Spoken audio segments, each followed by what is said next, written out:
guys, so since I started this channel, loads and loads of you guys have asked me to do a video on exam stress and revision techniques, so this is that video. Good solid intro.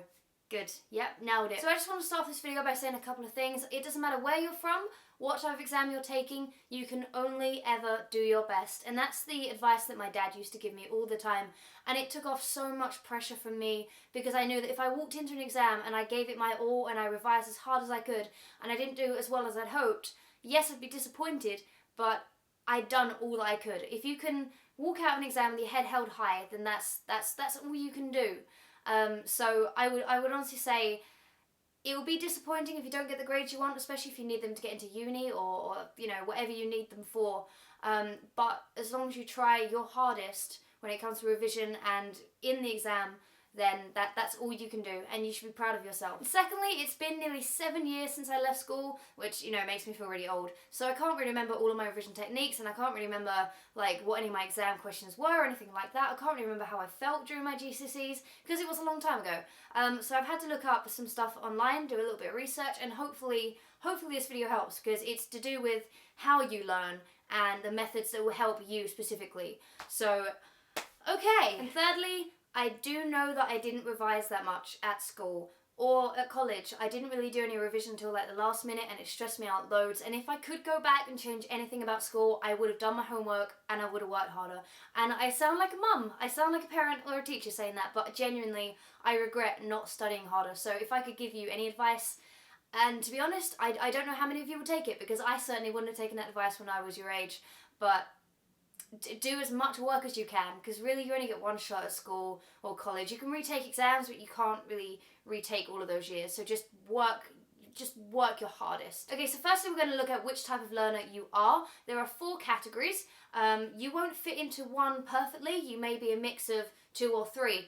But hopefully these techniques that are designed for each category, hopefully a blend of these will help you. So the 4 types of learner that you can be are auditory, visual, kinesthetic, and read and write. So in order for you to find out which type of learner you are, I'm just going to talk about how these type of learners genuinely pick up things. So auditory learners learn by listening to things. It is mostly to do with the sense of hearing. You may be an auditory learner if you have a great memory of past conversations and you pick up lyrics in songs really easily. Like, it may only take you one listen of a song to know all of the words. You may remember exactly what someone said, when they said it, where they said it, because your ears are taking in all of the information. Auditory learners may also have difficulty interpreting graphs and charts and anything kind of visual. This can also include reading slower than others. I'm not saying all auditory learners read slowly, but it is just something that if you find that that is something that you struggle with, you may be an auditory learner. Now, visual learners, it's quite obvious, you learn by seeing things. You may be a visual learner if when you're reading a book you can picture every single situation, every scenario perfectly.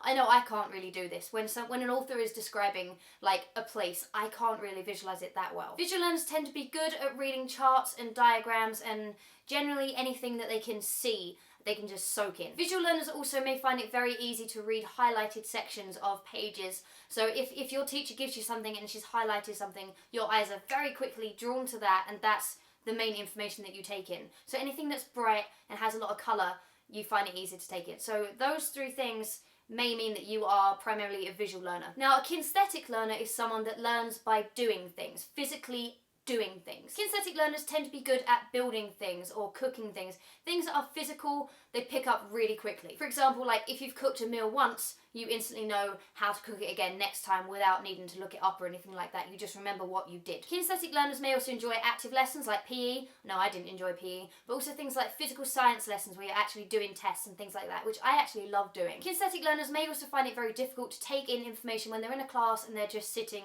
and writing. Even though you'd think that, you know, writing things down is doing something, you may find that your attention span is very short and you can't really concentrate on what someone is saying. You just want to get on and do something. And finally, you have the read and write learners. Now, this is what I would class myself as. I consider myself a read and write learner. So read and write learners generally really like to read and really like to write. That's just obvious, really, if you think about it. Read and write learners tend to prefer to work independently rather than in a group of others. You may find that you take a lot of notes and a lot more notes than anyone else in your class. You may just write down everything that your teacher is saying. Read and write learners also find it easiest to work best in quiet spaces where no one is talking to them, they can't hear any music. They may also become frustrated with teachers that only really go over a subject very, very briefly, and they may find it easier to ask questions, put their hand up and just ask for more detail, which some people in the class don't like. And finally, read and write learners also tend to learn every single word in something. If there's something they don't understand, they'll pick up a dictionary and they'll find out the definition of a word. So now that you hopefully know which type of learner you are, now we're going to sort out which type of revision methods are best for each type of learner. So starting with auditory, so one of the best things that an auditory learner can do is ask a lot of questions. Ask your teacher anything you do not understand. And of course that's something that I would recommend anyone do, but auditory learners find it easier to learn when someone is telling them information. So even if you have to see your teacher after class, just ask them questions, get them to talk, and just talk through everything that you don't understand. Auditory learners may also benefit from reading back their own notes and recording them. Grab a dictaphone or a phone with a voice recorder and just read out your notes to yourself. You don't necessarily have to listen to them back, but the fact that you are actually saying them means that you're also hearing them, and it helps you. Another way auditory learners can help themselves is to watch videos. No, not my videos, not stereotypical YouTube videos, videos on the subject that you are trying to learn. Although this also fits in with visual learning, obviously with a video you're hearing things as well. Now another technique that auditory learners can use is mnemonic devices. What does that mean? Now you may already know what a mnemonic device is, but you haven't actually heard that term being used. It's something that helps you take information, compress it down into something that you can easily remember. This can be used in auditory learning and visual learning. One example of this is learning the colours of the rainbow. Richard of York gave battle in vain, which are the colours of the rainbow. Red, orange, yellow, green, blue, indigo, violet.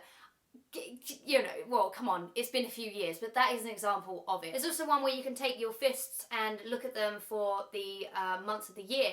So it's like January, February, March, April, so you can learn how many days are in each month. As you can probably tell, that doesn't really help me because that is for auditory and visual, which are the two that I am not.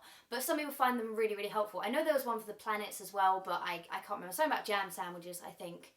I don't know, okay? But I will say, if mnemonic devices do help you, I actually found a generator online that will help you create those sort of abbreviations and acronyms, so I'll leave that in the description if that helps you. And the last piece of advice I would give to auditory learners is revise in silence. Go upstairs to your room, no TV, no music, just silence, and just listen to the information that you are trying to learn. If you have anything else on, it will distract you and you'll find that the information just won't soak in as well for you. Okay, so moving on to visual learners, the people that learn simply by looking. I'm very jealous of you because it would have saved me a lot of work. First thing you do is when you're in lessons or you're reading through textbooks, copy all of the diagrams that you see. Copy every single diagram, every pie chart, every sort of diagram of scientific things like osmosis and things like that. Now this also kind of blends in with kinesthetic learning in terms of, you know, if you're drawing something, you're also doing something. But if drawings help you, actually physically drawing them will help you, you know, it helps stay in your memory. So second tip is use good textbooks. You can get loads of textbooks from stationery shops in the UK. There's one called W.H. Smith and they do all kind of course books and course guides. Look on the internet, get cheap course guides and just read them, because literally if you just have a book that's full of text, it's going to bore the hell out of you. Get ones with diagrams and things that will help you. Thirdly, as I said, for auditory learners, watch lots of videos, but in this case it's not the audio that's going through, it is the visual side of things that is soaking into your brain. Now another technique that blends in with read and write is using highlighters. I found it very helpful to use highlighters. Just highlight any passage in any kind of book, even if you get in trouble for it. It helps so much. Again, with visual, it's a case of, you know, you're drawing attention to certain points. So if you feel, you know, I'm going to highlight that, next time you pick up that book, you're going to see that and go straight to it, and hopefully those colours will help you soak in that information. Another technique, which I admittedly have never used, is flashcards. Apparently this really helps visual learners. Simply like copying out questions and answers on little flashcards and then just revising with friends or even just with yourself and testing yourself, going through the cards and just, you know, even if you take them down to your parents, you know, can you read out this question for me and I'll tell you the answer. It should hopefully help. And lastly, replace words and facts with drawings. I know this sounds kind of strange, just drawing instead of doing an essay. But in terms of things, like I said before, things like osmosis, where, you know, you have to learn the stages of a scientific process, draw them out. I actually found this really helpful, even though I was terrible at drawing, especially in scientific subjects where there are a lot of processes. Just drawing out the steps and stages of either experiments or, you know, just scientific kind of things, processes, it helps a lot. So for kinesthetic learners, again, this is learning by doing. If you are a kinesthetic learner, you need to satisfy the need to do things. Simply sitting and reading a textbook probably won't help you if you're primarily a kinesthetic learner. You'll probably find yourself getting very bored. And of course, the more bored you get, the more distracted you get, and the more you read, none of that information is sinking into your brain whatsoever. You're just flicking through, and it's a waste of time. So firstly, as I just said, for visual learners, flashcards may help you because you are writing and you're actually producing these flashcards. And of course, having someone test you on them, you're actually physically doing something. Kinesthetic learners tend to have a really, really good memory for things when they're actually physically doing them. So a couple of times through a flashcard game, it should help a lot. Again, I will admit, I never tried it simply because I was quite lazy when it came to revising. I was like, oh, I don't need to do any of that. But I had friends that did do it at school, and they used to carry their flashcards around with them, and they said it really helped them. So there you go. Now, kinesthetic learners may also find it useful to only study in very short bursts, but more regularly than other types of learners. So only revise for like 10-15 minutes at a time. Finish a paragraph and then take a break for 5 minutes, because otherwise you will get very distracted. Kinesthetic learners have quite a short attention span for things like just reading and writing. So literally do things in short bursts and then go and do something. Satisfy your need to do and then come back. Do another 10-15 minutes, then go away for 5 minutes. Come back for 10-15 minutes and just carry on that cycle. Do it in short bursts and then stop when you're getting really bored. When you're getting fed up to the point where you're just like, oh, I don't want to do this anymore, stop. Because from that point on, no information will sink into your brain. Another thing that kinesthetic learners can do is apply examples to facts. So if you're learning about gravity, take an example of dropping a mobile phone off of a building or something like that. Visualize that. I know it sounds like it's visual learning, but if you're applying something practical to a theory, it should help you. I know there was one theory, it was like an elephant sits on a seesaw and you have to work out like newtons and all that. See, it's been a long time, but I still remember things like that. Another thing kinesthetic learners can do is study with others. Now, I would say, honestly, if you're a read and write learner or a kinesthetic learner, or even an auditory learner, working with others will really, really help you. Find other people that want to learn with you and set up a little revision group. Just do it in your school library or after school, go around to someone's house or something like that. You don't have to be best friends with them. Just find people that want to study with you. Even ask your teacher if they would be willing to set up a revision group during a lunchtime or a break time in the classroom. Because most of the time teachers are in their classrooms during lunch just grading and things like that. So it would definitely help you because you're not only learning, like I said, you're interacting with people, you're physically doing something as you're learning. Now there is one point that I found on the internet that said, do things while you're studying, such as like, you know, tapping your fingers or squeezing a stress ball. I personally wouldn't recommend that because you will just find yourself getting very distracted and then your attention will be on that other thing rather than revising. But if that helps you, if you find that associating a fact or whatever you're revising with an action, then hopefully when you're in the exam you can think of that action and it will remind you of all your information. I don't know if that works, I didn't personally try it, but that is another suggestion from the internet. The great vast internet where everything is true. Also, some kinesthetic learners find that having music on in the background helps. For some reason, you sort of associate facts with songs because it's like you're doing something.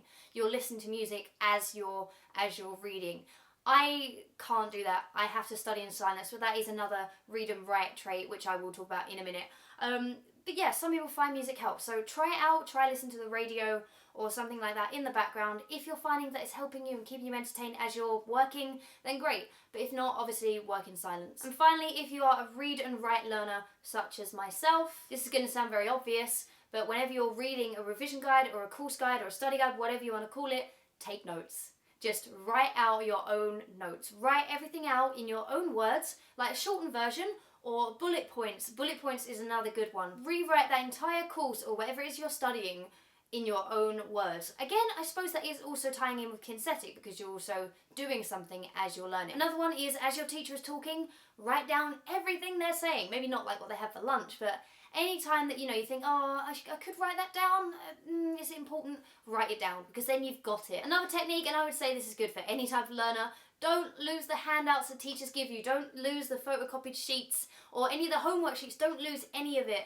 because otherwise you will just, you know, you need to rely on these things. If you're a read and write learner, you need those things to revise. Try to break out the habit of forgetting your exercise books. Just keep them in your locker or just keep them in your bag at all times. All of your books if you have to. Don't ever forget your books, because then you have to write on a spare sheet of paper that a teacher gives you, and they're all mad at you anyway, and then you won't copy that, you probably won't copy that text over to a book, and you'll just lose it, and that's a whole lesson just wasted. And the last technique, which actually is the opposite of what I said for visual learners, when there is a diagram or a chart or something that is visual, turn it into words. Write down what is happening in each process of every diagram in a science book. Write down what is happening in a pie chart, how to read it, what the percentages are. Just explain what is happening in these diagrams in words, because then you're writing it out. You're writing down everything that your brain is thinking, and that helps read and write learners a lot. And the last point for everyone is, if you are taking a mock exam, I know they have been doing those in the UK recently, look at what you got wrong and really, really study why you got it wrong. Not just, oh yeah, that makes sense. Actually go back onto that topic and learn it until you have 100% got it down. If you need help from a teacher, that is what they're there for. I know teachers aren't always that nice, but it's not only, not only nice of them, but it's also in their best interests for you to get the best grade possible. And if you have a teacher that isn't that willing to help you, there will probably be more teachers in that department that will help you. And as I said in the beginning, just don't stress out. I know the pressure you guys are under to get the perfect grade so you can get into uni, get into college, etc. And I know how disappointing it can be when you think you're going to get an A and you get a C or a D. And it can be quite a shock and you think, oh my god, I'm going to fail this. But the more you stress out, the more distracted and the more frazzled your brain is going to be, and you can't really learn when you are stressed out. As my dad said, you can only do your best. So apply yourself, work as hard as you can, and walk out of that exam hall with your head held high, saying to yourself, I couldn't have done better. Whatever date you're watching this video, good luck with any exams that you have, and I hope these techniques helped you. So yeah, I shall see you guys in a couple of days. Bye, and good luck. Yeah, I already said good luck. I feel sorry for any auditory learners listening to me. I really do.